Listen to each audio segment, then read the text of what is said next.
Hi and welcome to the week 2 roundup for the Jane Austen MOOC.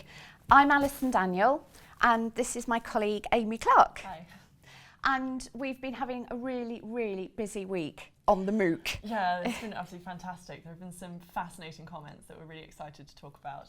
And we've had so many different topics to cover as well. We've looked at things as diverse as landscape, at celebrity, at portrait, with very interestingly some new news about the Rice portrait being published in The Guardian. So there's a link to the latest updates on the Rice portrait. If you haven't seen it already, do go to the portrait section and have a look.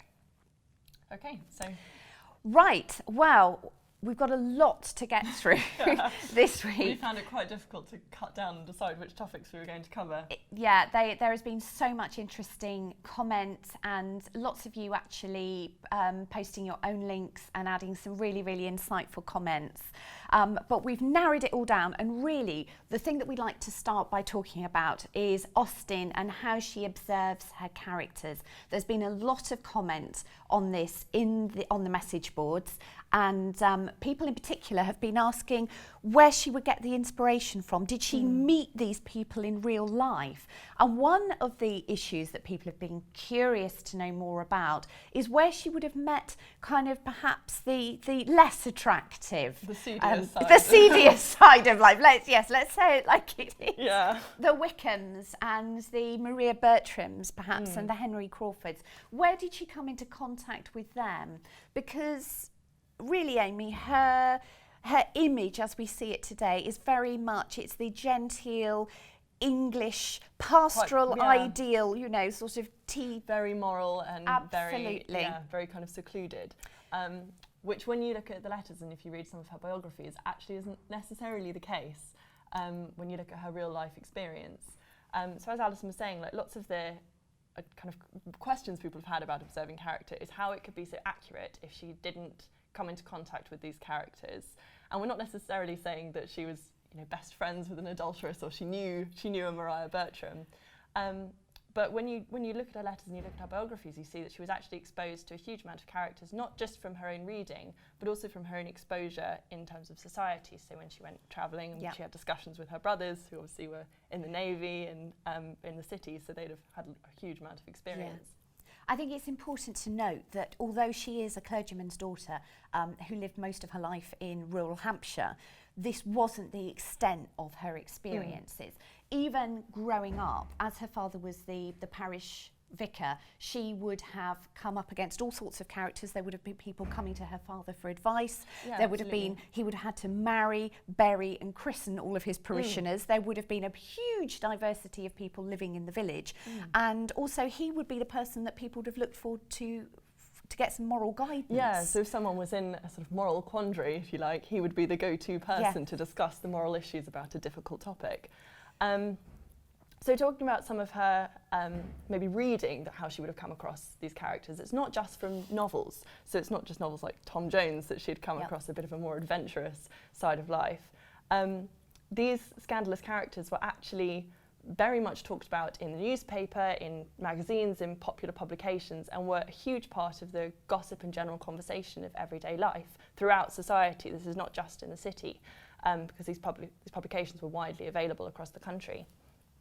So for instance, you get magazines like Town and Country, which was pretty much dedicated entirely to looking at scandalous affairs or like illicit meetings between members of the aristocracy or, you know, well-known individuals.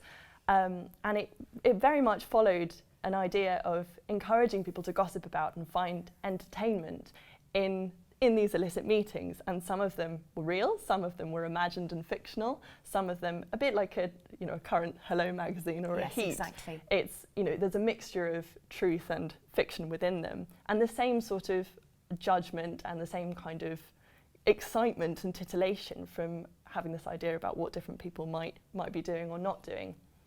So Town and Country had a section that was called Tête-à-Tête, which was entirely dedicated to these meetings and supposed affairs that might be happening between different individuals. Well, even the title, Amy, I mean, that suggests gossip. Yeah, completely. And two people putting their heads together and going, have you heard? Yeah, exactly. So the idea of it was that it's a publication that conveys the sense that you get in a coffee house of that. You've got secret gossip that you yourself have heard from a friend or a neighbour. And in addition to these, people actually read transcripts of adultery trials because they were so exciting, and they were seen at the time as as an entertainment, as sort of an adventurous read, but also sometimes as a kind of a softcore pornography, because some of the cases were actually very, very shocking and very scandalous and hugely discussed. One of which that I know a bit more about is Seymour Worsley, and her illicit affair actually inspired a huge amount of poetry. It inspired an enormous number of prints. So she had a strange relationship with her husband, had voyeuristic tendencies, and he encouraged Seymour to have a relationship with his best friend, George Bissett, and he liked to watch their relations. Okay. He liked to watch through the keyhole, or there's a particularly notorious moment where she was actually undressing at a bathhouse and he got George Bissett to sit on his shoulders and look through the window and watch her undressing. Seymour decided that she was going to run away with George Bissett and she was going to leave her husband to have a relationship with George. And this sparked off a very exciting chase through the city to try and find where the two lovers had run away to. And her husband actually brought a criminal conversation trial against Seymour. So it's not proper divorce. He wanted separation from bed and board, which Alison's going to talk a bit more about the legal meanings of all of these and what divorce actually meant and how it could be attained in the 18th century. But throughout the course of this trial, her affair came to light, became very, very public knowledge. People chose to buy a huge amount of poetry that was written about it, some poetry that was actually written by Seymour herself, which discussed the more intimate relationships that she had with other men in graphic detail. And as I say, there's an enormous amount of caricatures and prints that were produced, which I think we're going to link to some of the images that people can see. They were very, very bawdy, very, very explicit, and hugely, widely available, even if you didn't choose to buy them. If you walk past a print shop, often lots of these images would be pasted on the windows so that everyone could see them, everyone would be talking about them. So it was almost impossible to avoid knowledge of this, even if you were a clergyman's daughter in rural Hampshire. And of course, Austen wasn't confined to rural Hampshire. No. She went to Bath, she spent time in Bath. She regularly went up to London to visit her brother Henry. Yeah, where she went to galleries and she went to the theatre, so she'd have come across all sorts of different people. And this is the sort of gossip that would have been the hot topic of the day. It would have been virtually impossible to avoid knowledge of any of these situations. Yeah, I think one of the things to remember is that these trials today, if you have a divorce, the court proceedings are all conducted in private. There is nobody else allowed into the courtroom apart from the lawyers, the judge and the parties themselves. However, this is different in the 18th century. If you want a divorce, you have to do it in a public forum. The criminal conversation trial, which I'm going to explain a little bit about in a minute, that Amy is talking about, was happening in I think it was the King's Bench courts, which were some of the main public courts available for all sorts of actions. And it was seen as quite a fun day's entertainment to go along to a trial. The public galleries would be packed. And for some of these trials, people they were sold tickets to go and attend them. So one very famous trial, of course, is the Duchess of Kingston, who she had an enormous, very, very public, kind of internationally publicised trial for bigamy. And people had to buy tickets to go and see the trial. They had to post police officers around the doors to stop the crowd from pressing their way in to try and see what was going on, hear some exciting gossip, find out what the next bit of titillating scandal that was going to be revealed from the trial, which might seem a bit odd today to think that it could be such a public entertainment. I think coming from a legal background myself, where I actually did qualify as a barrister and spent quite a lot of time in court, there is a very theatrical edge to the law. I mean, people dress up, they write speeches, you are expected to sit there and be quiet, listen to somebody else and speaking exactly the same way that you would if you characters. were. Exactly, and you get to see a story unfold. The whole thing as a lawyer, when you are planning your defence or your prosecution or your case, is to make sure that there's a narrative within that and that unfolds properly and at an appropriate pace for people to be able to follow and to have sympathy with your client. I think that's really important, that there were professional lawyers, people like Garrow, who were almost celebrities in their own right, who would be positioning the narrative within the case so that the judge and the public would kind of root for their client as opposed to the other side. Yeah, well, because character description, character witness was so important in the 18th century. Yeah, so if you wanted to get a divorce in the 18th century, there are a couple of ways you could do it. You could go to the church courts and you could get what was known as a divorce mensa et toro. Now that's kind of analogous these days to a kind of judicial separation. So the marriage would not be ended, but if you like, your responsibility to your spouse would come to an end. So you were no longer obliged to live with them or provide for them or do anything else for them. But you could not remarry. The church courts also, if there was something fundamentally wrong with the marriage itself, the church courts could end the marriage with an annulment. And you could get this sometimes for something that had happened after the marriage ceremony. For example, if one of the parties was impotent, you could get, the marriage was voidable. Yeah. However, if there was something wrong with the marriage ceremony itself, for example, if one of the parties had been married previously, or if they'd got married to the wrong person, or anything like that really went to the issue of consent, or to the validity of the marriage itself, the marriage could be annulled. However, if your marriage had been absolutely fine and had been conducted properly, the only way that you could get a divorce that would then allow you to remarry was by Act of Parliament. And in order to get an Act of Parliament, you had to first go to the King's Bench Court and get a criminal conversation judgment against your opponent. Now, only men were allowed until 1801, which was the first divorce in Parliament for a woman. Until 1801, it was only men who could obtain this, and they could only do so for their wife's adultery.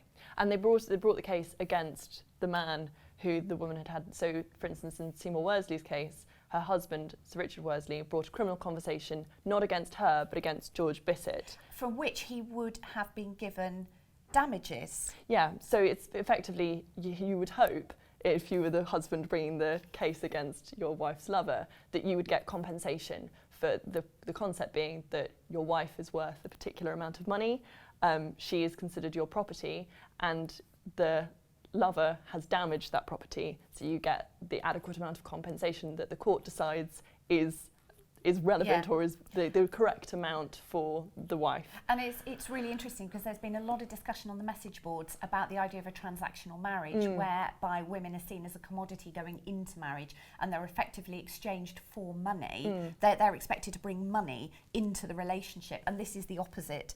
Yeah. This is the transactional divorce, where the wife is still the commodity. But she's, you're basically getting your insurance compensation. Your insurance, because the husband's right to that property has been damaged or tarnished. Yeah, exactly. But once you had your criminal conversation conviction and hopefully your damages would then go on to fund the legal procedure that you needed to get a divorce by way of Act of Parliament, which is exactly what it says, which is that Parliament had to enact legislation passed by both houses that said your marriage was at an end. And this had first come in right at the very, very end of the 17th century, and it gradually got more and more popular as we went through the 18th century. But there's still only a few hundred cases, even by the time you get to the beginning of the 19th century. So it is it's quite an elite activity, although it wasn't just aristocrats who did undertake it. It would be very important for the elite to want to be able to attain the ability to get a new wife, because if you haven't had children with with the wife who has then had an affair,